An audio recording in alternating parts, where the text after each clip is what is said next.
2027 AFC Asian কাপের বাছাই পর্বে আজ গুরুত্বপূর্ণ ম্যাচে মাঠে নামছে বাংলাদেশ জাতীয় ফুটবল দল। প্রতিপক্ষ হংকং চায়না, যারা ফিফা র্যাঙ্কিংয়ে বাংলাদেশের চেয়ে 38 ধাপ এগিয়ে। যেখানে বাংলাদেশের অবস্থান 192, হংকং রয়েছে 146 নম্বরে।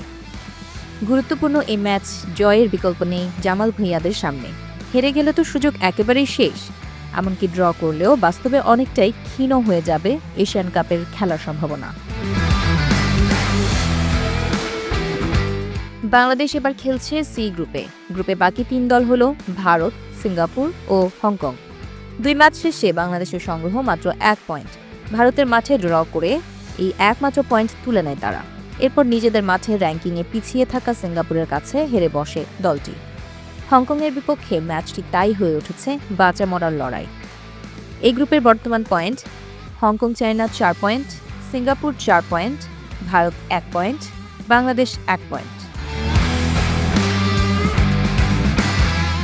আজকের ম্যাচে যদি বাংলাদেশ ও ভারত দুদলই নিজেদের প্রতিপক্ষকে হারাতে পারে, তাহলে 4 দলের পয়েন্টই দাঁড়াবে সমান 4 করে।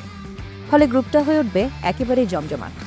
বাংলাদেশের সামনে এরপর রয়েছে আরও 3টি ম্যাচের মধ্যে শুধু ভারতের বিপক্ষে একটি হোম ম্যাচ থাকবে।